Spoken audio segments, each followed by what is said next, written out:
Good day, Raymond Auerbach again for the fourth of the McGregor Magic Festival videos on organic gardening. You've heard about basic soil fertility, you've heard about making compost, and you've heard about addressing soil fertility. We're now going to discuss setting up an effective crop rotation system. And there are many ways of doing this. Some people use a three-group system, some use a four-group system, some will only talk about heavy feeders, and some will talk about heavy feeder leafy crops and heavy feeder fruit crops. And sometimes in order to get more heavy feeder crops in, they'll say leaf crop, root crop, fruit crop, legume. But we are simply going to concentrate on a three-phase rotation where we look at the heavy feeders being leafy crops and fruit crops, the light feeders being root crops such as carrot and beetroot, and stem crops such as leek and onion. These are called light feeders because they need little nutrient. And then the legume crops such as cowpeas and beans and peas, which actually bring nitrogen into the soil. And we also put into this group sweet potatoes and pumpkins. Sweet potatoes are wonderful soil builders, and all the pumpkin crops we usually put into a little hill where we put a bit of compost in, and they then spread and cover the soil quite effectively. So the possibilities of having the legume crops as the third in the phase needs to be kept in mind, that these will not necessarily fix nitrogen, because beans quite often don't fix nitrogen, but the leaves of the plants will be particularly rich in nitrogen. If you use cowpeas are a wonderful African indigenous crop which fixes huge amounts of nitrogen. And normally you don't even have to bother inoculating cowpeas, because all over southern Africa we naturally have the rhizobium bacteria that are appropriate for cowpeas in our soil because they're an indigenous crop. So if at all possible, bring in cowpeas as your legume crop, at least sometimes, and you'll find that your nitrogen nutrition improves greatly. So the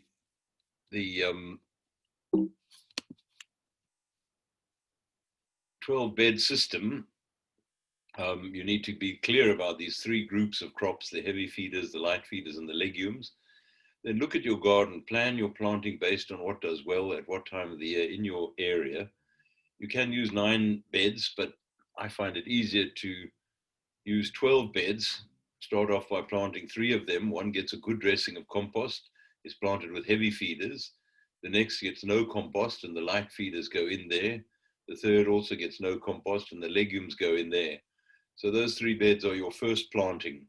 Then 2 or 3 or 4 weeks later, plant the next 4 beds so that you will have a good succession.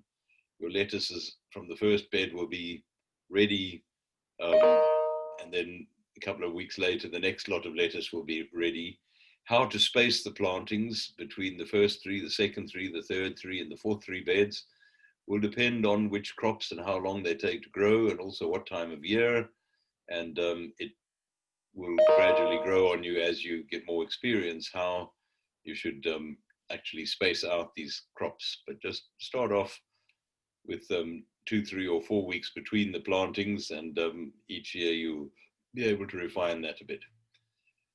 So when crops from the first 3 beds have been harvested, don't forget that you must then rotate the crops for the next planting. Where you had heavy feeders, plant light feeders next. There should be enough residual compost nutrients for these light feeder crops. Where you had light feeders, plant legumes with no compost again. Where there were legumes, that's where you plant the heavy feeders, but because they're heavy feeders, you always give a good dressing of compost before planting heavy feeders. Once the cycle has gone 2 or 3 times, you'll find that the crops get better and better. The heavy feeders will make use of the nitrogen. There'll be enough left over for the light feeders, and the soil will be fertile enough for the legumes. And the pest and disease management is also a big part of crop rotation, that a good crop rotation and the planting of crops which are well suited to the area will be really important in pest and disease management. The first step, as we explained earlier, is ensuring that soil conditions remain aerobic at all times. So moving on to pest and disease management from crop rotation, the two are very much linked. By rotating your crops, you are going to discourage pests because each crop has different pests and each crop has different root systems. Root systems bring up different nutrients.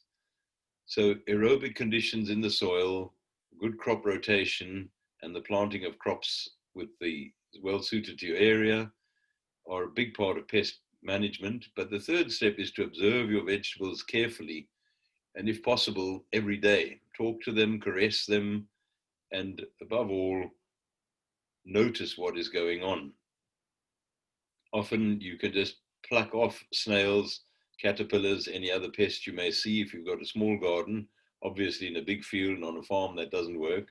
And I take great delight in crunching the snails under my boot and saying, I release you from this embodiment and hope you get a better one next time round. So some people don't like killing any creatures, or perhaps are squeamish about squashing them. My good wife puts out a bowl of beer and puts the snails into the beer, and there they sink into drunken oblivion. Interestingly, a bowl of water doesn't work at all. So I want to go on then just briefly into the organic pest muties which have stood the test of time. Our fallback is the non-toxic garlic spray, which kills caterpillars. You take a cup of fresh garlic, peel and crush it. Many people use pre-crushed garlic, which is cheap and easy, but not nearly as effective as fresh garlic, which has been peeled and crushed. Add a tablespoon of liquid paraffin and some blue or green soap, if you can still find it at the co-op. We usually use half a cupful and half a liter of boiling water, and the liquid paraffin and the oil-based soap make the spray stick onto the leaves. So they are what the spray people call a sticking agent, and they make the garlic last a lot longer. So this concocted spray can be kept in the fridge. When you see caterpillars or other pests, put 2 tablespoons of the concentrate into a liter sprayer and dilute with warm water. Spray once or twice a week, and while you see pests, and keep removing the pests when you see them. The spray will not kill any pests, but it will make them take the hint and disappear. And having raised beds and minimal tillage and mulching are also an important part of doing this, and you can experiment for yourself. If cutworms are a problem for a small garden, you can place plastic collars around your newly transplanted seedlings. Buy 1 meter of 25 millimeter black plastic pipe from the co-op and cut it into 5 centimeter lengths, just a couple of inches long. Even an inch is fine. And then take these little collars and cut them lengthwise, just so that there's one cut and you can open up the little collar and put it around your seedlings.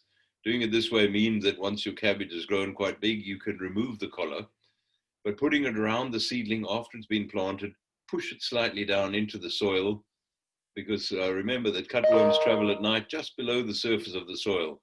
And if these collars are pushed into the soil, the cutworm comes along just below the surface, bumps into this collar, is not going to dig under, is simply going to bump in and turn away and say, oh, nothing here that I can eat.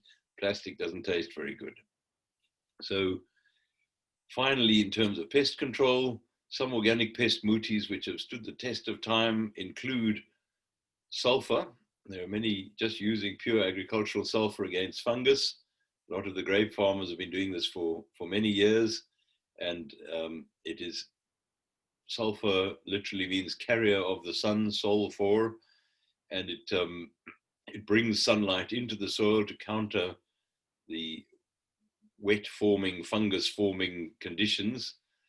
A lot of people use Bordeaux mixture, which is a copper compound, copper sulfate, and various other things, but many organic farmers feel that this damages some of the soil organisms, and copper mixtures have been banned in terms of organic regulations of some countries. There are many non-toxic biological control agents to deal with pests, and join your local gardeners club or your organic participatory guarantee system group, or speak to your experienced neighbors. What is PGS? I'll explain that in the next lecture. And remember, let people know that you prefer organic. You have a great deal of power as a consumer and as an influencer of opinion. And if you go to the restaurant and ask, do you have organic? They will suddenly realize that it may or may not be available.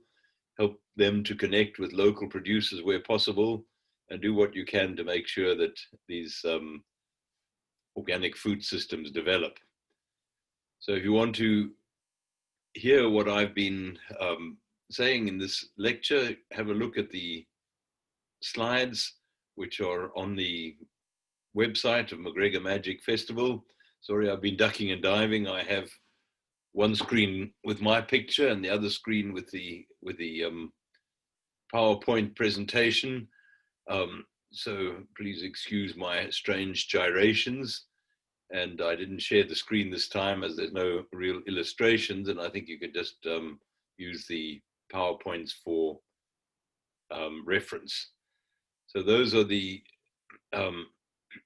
third last and second last of the video presentations. And in the next video presentation, we will have a look at organizing organics, how it's organized in this country, in Africa, and globally. Thank you very much. Bye.